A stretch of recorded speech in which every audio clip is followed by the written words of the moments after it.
कोल्हापूर हे बेंगलोर, चेन्नई, मुंबई, पुणे यांच्या पंक्तीत जाऊन बसले आणि हा व्यक्ती हा पांडू अजून डोंगरावर जाऊन बसलाय आणि हा पांडूला एक सवय आहे की काहीतरी रील करायचे, ते व्हायरल करायचे, मोठ्या प्रसिद्ध व्यक्तीवर काहीतरी बेछूट आरोप करायचे, खोटे नाटे आरोप करायचे आणि फुकट मिळणारी प्रसिद्धी घ्यायची। आणि राजेश क्षीरसागर यांना जनतेचं जे प्रेम मिळतंय ते यांच्या पोटात दुखायला लागलेलं आहे।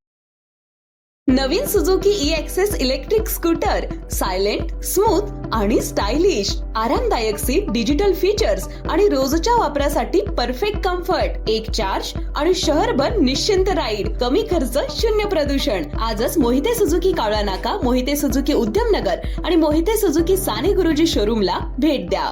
काल या ठिकाणी उभाटाचे जिल्हा प्रमुख म्हणून येणारे रवी किरण इंगवले हे आमच्या कार्यालयाच्या दारात आले। त्यावेळेला आम्ही तिथं उपस्थित नव्हतो, पण त्यांनी या कार्यालयाकडे बोट करून असं विचारणा केली माननीय राजेश क्षीरसागर साहेबांना की राजेश क्षीरसागर साहेब हे काय। तर त्यांनी राजेश क्षीरसागर साहेबांना विचारण्याऐवजी जनतेला विचारायला हवं होतं, कारण हे समाजसेवा केंद्र आहे। इथून जनतेच्या उपयोगासाठी अनेक समाज उपयोगी कामं केली जातात।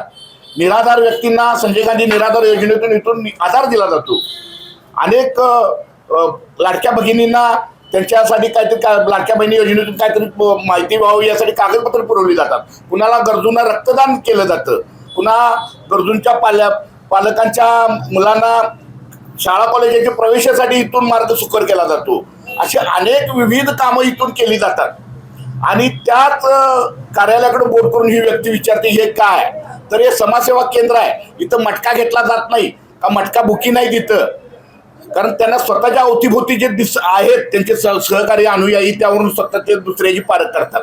आणि महत्वाचं म्हणजे मला काय आणखी एक सांगावं वाटतंय, कोल्हापूर शहरात अनेक बहुउपयोगी अशी मोठी मोठी कामं कार्य व्हायला लागलेत माननीय राजेश क्षीरसागर यांच्या माध्यमातून।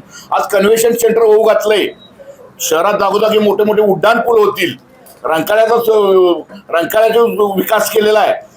याबरोबर IT पार्क इथं आलेला आहे। कोल्हापूरच्या युवकाला इथं संधी मिळणार आहे।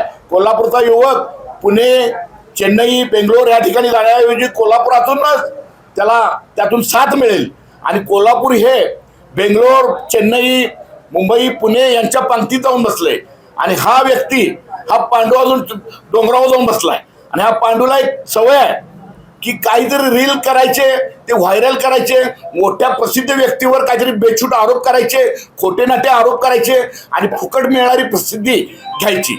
अशा व्यक्तीचा स्वभाव आहे आणि ते अतिशय वैफल्यग्रस्त व्यक्ती आहे। या वैफल्यग्रस्त व्यक्तीने त्याच्या अनेक अनुयायांनी राजेश क्षीरसागर साहेबांचा इतका बदनामीचा कळस केला, इतकी गलतची पातळीवर जाऊन राजेश क्षीरसागर यांची बदनामी केली।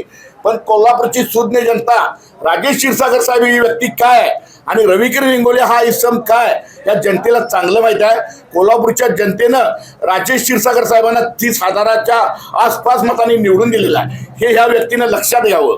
आणि त्याचबरोबर आज कोल्हापूर शहर आमूलाग्र गतीनं बदलत चाललंय।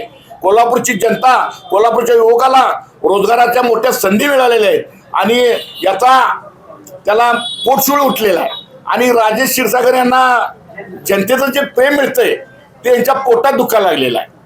आणि कोल्हापूर शहर चेन्नई, बेंगलोर, पुणे, मुंबई या पंक्तीला जाऊन बसणार आहे आणि यांनी काहीतरी आपल्या स्वभावात बदल करावा आणि चांगल्या कामासाठी राजेश क्षीरसागर सर्वांनाच साथ देतात, पण हे असं पायात पाय घालायचं यांनी बंद करावं।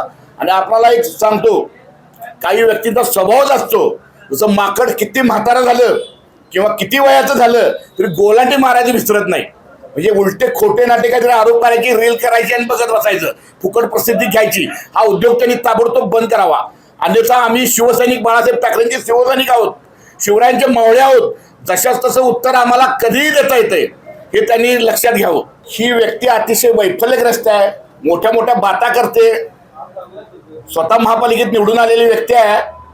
त्यांच्या वडिलांची पुण्यायुती सोडून द्या, खरं आता सध्या काळात त्यांना सख्या भावाला निवडून आणता आलेलं नाही, हे पण एक आपल्याला सांगावंसं वाटते मला।